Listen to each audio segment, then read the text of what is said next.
जी अस्सलाम वालेकुम everyone. Today we will talk about the financial statements, and you all know that in financial statements we have two statements. First one is the income statement and the second one is the balance sheet in all levels. We all know that income statement is also known as profit and loss account because we will find out the profit and the loss of the company in the income statement. So that's why income statement is also referred as a profit and a loss statement, statement of profit or loss. You can also say that revenue statement or a statement of financial performance. The question is, how can we find out the profit and loss by making the format of the income statement? First of all, you will write down the sales of the company at the top. ठीक है. सबसे पहले आप company की sales लिखते हैं कि आपकी कंपनी की जो सेल्स हैं वो कितनी अमाउंट की हैं. After that you will subtract sales return.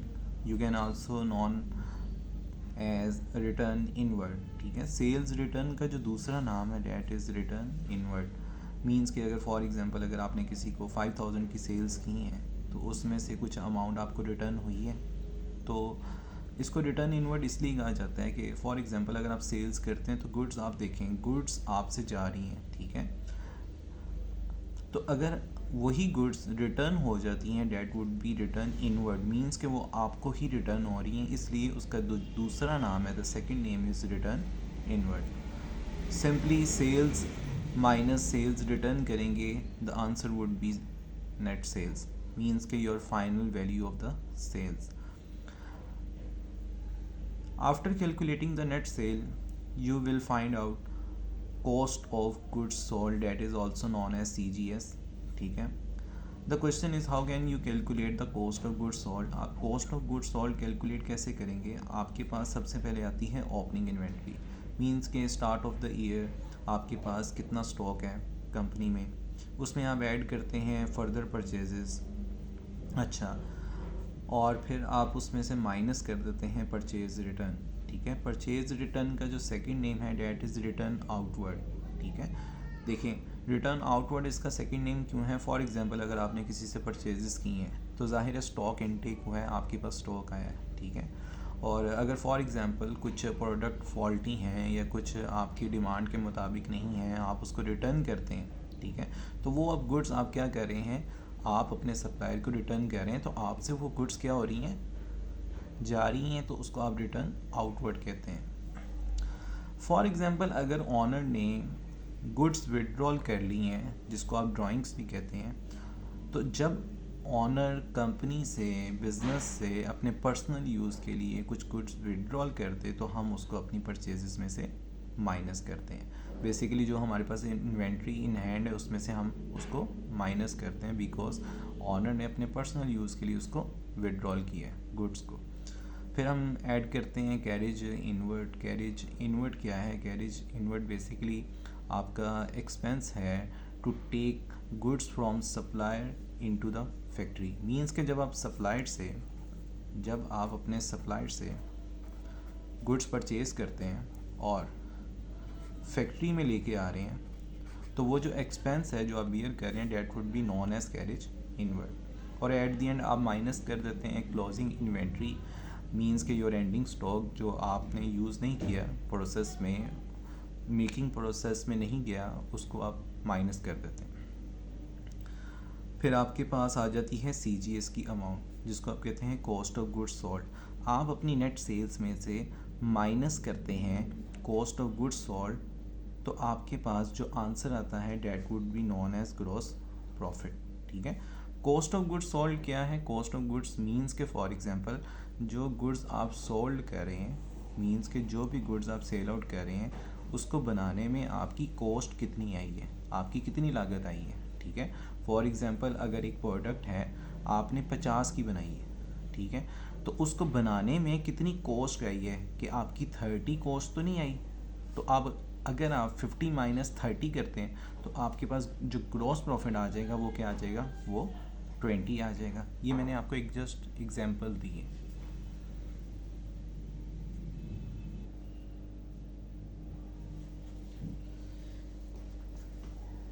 Gross profit हमारे पास इस क्वेश्चन में फॉर एग्जांपल अगर आपने 20 कैलकुलेट किया है तो this is not your final profit, ठीक है। ग्रॉस का मतलब होता है कि आपका फाइनल प्रॉफिट नहीं है, इसमें से फर्दर अभी कुछ डिडक्शंस होना बाकी हैं या कुछ एडिशंस होना बाकी हैं, ठीक है। तो ग्रॉस प्रॉफिट से आगे मूव करते हैं। ग्रॉस प्रॉफिट के बाद आप ऐड करते हैं अदर इनकम्स जो आपके बिजनेस ने जनरेट की हैं during financial year. You all know that income statement कब बनती है? आफ्टर 1 ईयर, ठीक है। मींस के जो नॉर्मल आपके पास फाइनेंशियल ईयर आता है वो 1 ईयर का आता है। अदर इनकम में आपके पास क्या आ रहा है? First one is discount received, ठीक है। डिस्काउंट रिसीव्ड क्या है कि for example on credit purchase किया आपने, ठीक है। लेकिन आपने क्या किया है? आपने अर्ली पेमेंट करके, फॉर एग्जांपल आपने किसी को की है अर्ली पेमेंट, आपका ऑन क्रेडिट जो डेट ड्यूरेशन था वो था 4 मंथ्स का, ठीक है। आपने की है अर्ली पेमेंट, मींस के with in a 2 month, with in a 1 month, ठीक है, आपने पेमेंट की है। तो आपके जो सप्लायर है जिसने पेमेंट रिसीव की है उसने आपको कुछ परसेंट डिस्काउंट दे दिया, that is also known as cash discount. तो जब आपको वो डिस्काउंट रिसीव होता है date would be known as discount received, ठीक है। इसी तरह कमीशन रिसीव्ड, अगर आपने कोई कमीशन रिसीव की है, इंटरेस्ट रिसीव्ड, अगर आपके बिजनेस ने कुछ अमाउंट किसी को लोन पे दी थी तो उस पर जो इंटरेस्ट रिसीव हो रहा है date would be the income of the business, ठीक है। रेंट रिसीव्ड, कोई बिल्डिंग रेंट पे दी है तो अगर आपको उस पर रेंट रिसीव हो रहा है date would be the income of the business.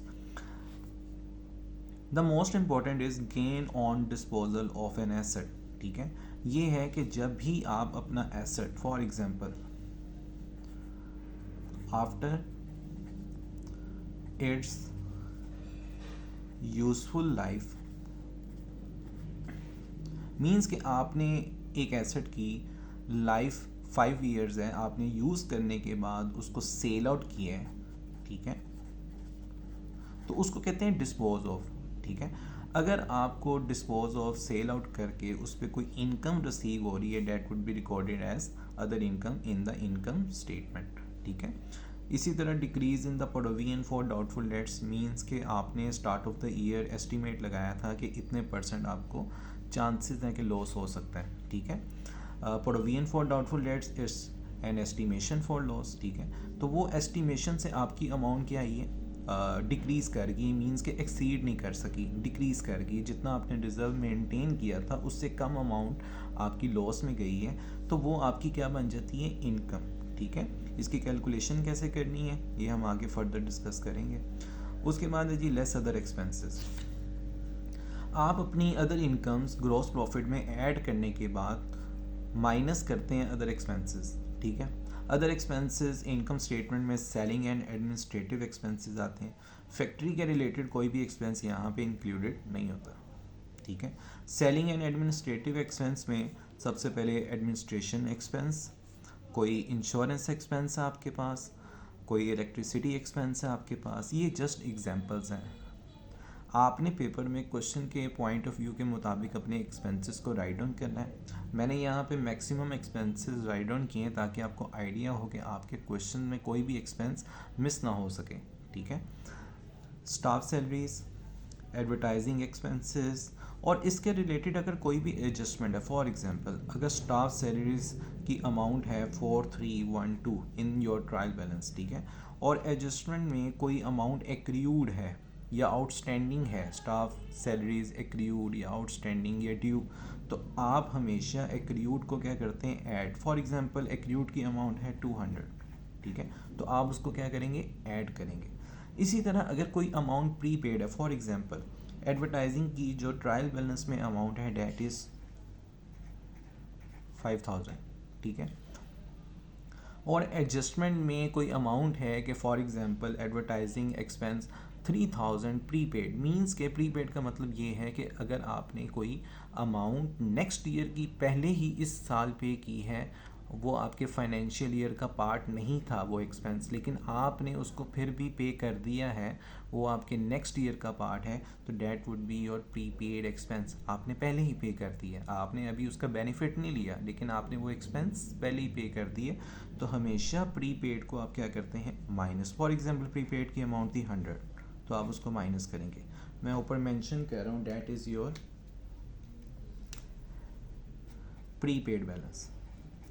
Means के प्रीपेड एक्सपेंस माइनस किए जाएंगे और एक्रूड एक्सपेंसेस, एक्रूड का मीन है कि आपके ये फाइनेंशियल ईयर का पार्ट था एक्सपेंस, लेकिन अभी आपने पे नहीं किया, ठीक है। तो बैलेंस शीट में ये आपकी लाइबिलिटी भी बनेगी और इनकम स्टेटमेंट में आप इसको ऐड करेंगे। मीन्स के it's your current year expense but you didn't पे इट, ठीक है। तो आप इसको पे करेंगे, आप अपने एक्सपेंसेस का पार्ट बनाएंगे, इसलिए एक्रूड को आप ऐड करें, ठीक है। और प्रीपेड मीन्स के this is not the part of this year, ठीक है। तो इस ईयर का एक्सपेंस नहीं है, तो आपने इसको क्या करना है, अपने करंट ईयर की जो आप इनकम स्टेटमेंट बना रहे हैं, करंट ईयर की जो आप इनकम स्टेटमेंट बना रहे हैं, उसमें से आपने जो नेक्स्ट मंथ का एक्सपेंस है उसको माइनस करना है, ठीक है। उसके बाद आपके कोई जनरल एक्सपेंसेस आ सकते हैं, ठीक है। Loss on disposal of an asset. अब ये क्या है, जिस तरह आपने ऊपर जैसे मैंने आपको अदर इनकम एग्जांपल दी है कि आपने अपना एक एसेट था, उसकी यूज़फुल लाइफ थी for example 5 years. After using 5 years आपने उसको सेल आउट किया है। अगर आपको उस पर लॉस हो रहा है या उस पर एक्सपेंस हो रहा है, तो that would be your loss on disposal of an asset, ठीक है। तो आप कंपेयर करते हैं इसको कि फॉर एग्जांपल अगर आपकी बुक वैल्यू थी 5000 और आपकी सेल प्राइस आई है 4000, ठीक है। तो व्हाट डज इट्स मीन, आपकी बुक वैल्यू, आपके पास बुक्स ऑफ अकाउंट्स में 5000 वैल्यू थी but your selling price now is 4000, तो आपको जो लॉस हुआ है वो हुआ है 1000 का, ठीक है। तो इस तरह लॉस ऑन डिस्पोजल रिकॉर्ड होता है, ठीक है। तो loss on disposal of an asset is your expense और gain on disposal of an asset is your income, ठीक है। ऑपरेटिंग एक्सपेंसेस की बात की जाएगी, ड्यूरिंग ऑपरेशंस आपके कोई एक्सपेंसेस हुए हैं वो रिकॉर्ड किए जाएंगे।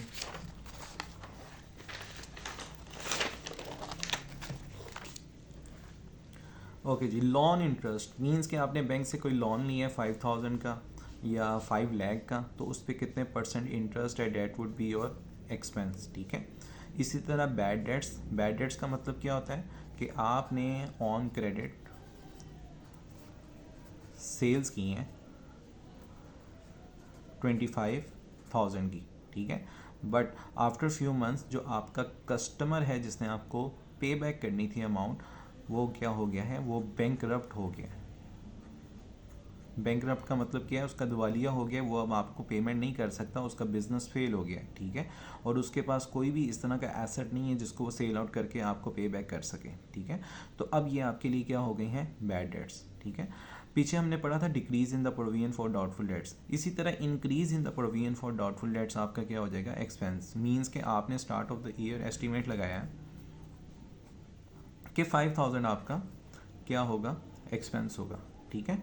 बट आपने एट द एंड जब फाइनल फिगर कैलकुलेट किए तो आपको पता चला है कि जो आपका एक्सपेंस है date would be exceed from 5000, और अब आपकी जो new provision for doubtful debts I है डेट वुड बी 7000, ठीक है। तो जो 2000 का जो इंक्रीज़ आ रहा है, तो वो आपका क्या होगा, increase in provision for doubtful dates. ये इसकी कैलकुलेशन है, ठीक है। ये भी आप ना देखें, आप जस्ट रिमेंबर करें कि इंक्रीज अगर आ जाए provision for doubtful debt, that would be recorded as your expense, ठीक है। ये इंपॉर्टेंट पॉइंट है और हर दफ़ा पेपर में पूछा जाता है अगर फाइनेंशियल स्टेटमेंट का क्वेश्चन आता है आपके पास।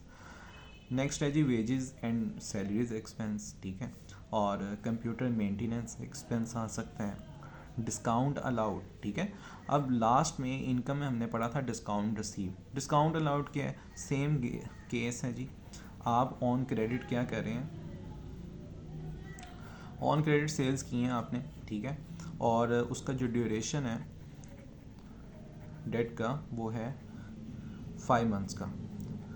बट आफ्टर 1 मंथ आपको कुछ पैसों की ज़रूरत है, ठीक है, आपने अपने कस्टमर को कॉल की है कि अगर वो with in a one month अगर वो पेमेंट करेगा तो आप उसे 2% कैश डिस्काउंट देंगे, 2% कैश डिस्काउंट, ठीक है, उसको रिलैक्सेशन देंगे कि अगर फॉर एग्जांपल उसने 5000 अमाउंट पे करनी है, ठीक है, तो वो ऐसा करे, वो उससे 100 रुपीज़ का या 50 रुपीज़ का डिस्काउंट ले ले, ठीक है, या उससे 200 का डिस्काउंट ले ले और रिमेनिंग अमाउंट वापस कर दे, ठीक है।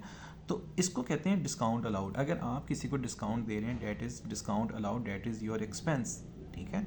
और अगर कोई आपसे रिसीव कर रहा है डिस्काउंट तो that is discount received for the customer, ठीक है, तो कस्टमर के लिए उसकी इनकम होगी, ठीक है।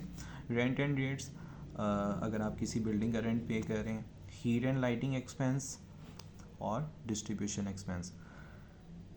The most important is depreciation, ठीक है। डेप्रिसिएशन एक्सपेंसेस आपको फाइनेंशियल स्टेटमेंट का जब भी क्वेश्चन आता है एट द एंड एडजस्टमेंट्स में आपको बताया जाता है कि स्ट्रेट लाइन मेथड के थ्रू डेप्रिसिएशन चार्ज करनी है, मींस के आपने स्ट्रेट लाइन मेथड के थ्रू चार्ज करनी है या रिड्यूसिंग बैलेंस मेथड यूज़ करना है, ठीक है। फॉर एग्जांपल अगर डेप्रिसिएशन में आपको कहा जाता है स्ट्रेट लाइन मेथड यूज़ करना है तो आप डायरेक्ट कॉस्ट वैल्यू पे परसेंटेज लगा देते हैं। फॉर एग्जांपल 5% आपका डेप्रिसिएशन का रेट है तो कॉस्ट वैल्यू पे डायरेक्ट आप 5% लगाएंगे, that would be your depreciation, आपकी डेप्रिसिएशन आ जाएगी, ठीक है। और रिड्यूसिंग बैलेंस मेथड में आप क्या करेंगे, रिड्यूसिंग बैलेंस मेथड में firstly you have to find out the book value, आप बुक वैल्यू फाइंड करेंगे। बुक वैल्यू फाइंड करने का तरीका क्या है, कॉस्ट वैल्यू मीन्स कि जो भी आपकी कॉस्ट वैल्यू जितने का भी आपने परचेज़ किया उसमें से आप माइनस करेंगे प्रोविजन फॉर डेप्रिसिएशन।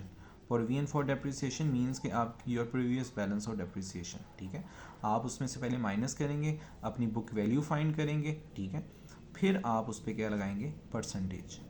ये हैं दो methods, first one is straight line and the second one is reducing, ठीक है। रिड्यूसिंग का जो सेकंड नेम है वो डिमिनिशिंग बैलेंस मेथड भी होता है।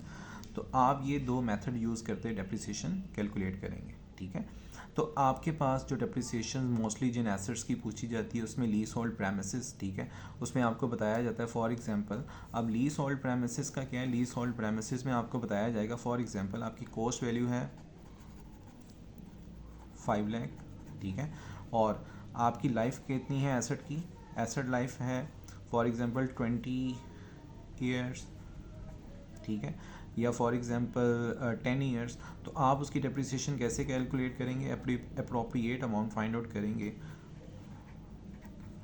5 lakh divided by estimated life, useful life, ठीक है, 20 ईयर्स, ठीक है, तो आप डिवाइड करेंगे तो आपकी डेप्रिसिएशन आ जाएगी, ठीक है।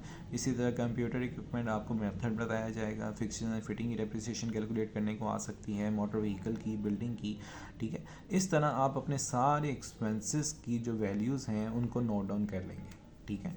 जो भी आपके एक्सपेंसेस की वैल्यूज़ आएंगी आप उसको इस तरह रिकॉर्ड करते जाएंगे। इनर कॉलम में आप लिखेंगे वैल्यू सारी, ठीक है, ये जितनी भी डेप्रिसिएशंस की वैल्यूज़ हैं कैलकुलेट करेंगे और इसका जो टोटल बैलेंस है एक्सपेंसेस का जितना भी टोटल बैलेंस आएगा वो आउटर कॉलम में आप रिकॉर्ड करेंगे, ठीक है। अब आप क्या करेंगे, अब आप देखेंगे कि लास्ट में आपका ग्रॉस प्रॉफिट था जितना भी था आपका, फॉर एग्जांपल 20 था, आप उसमें अदर इनकम्स ऐड ऑन करेंगे अपनी सारी।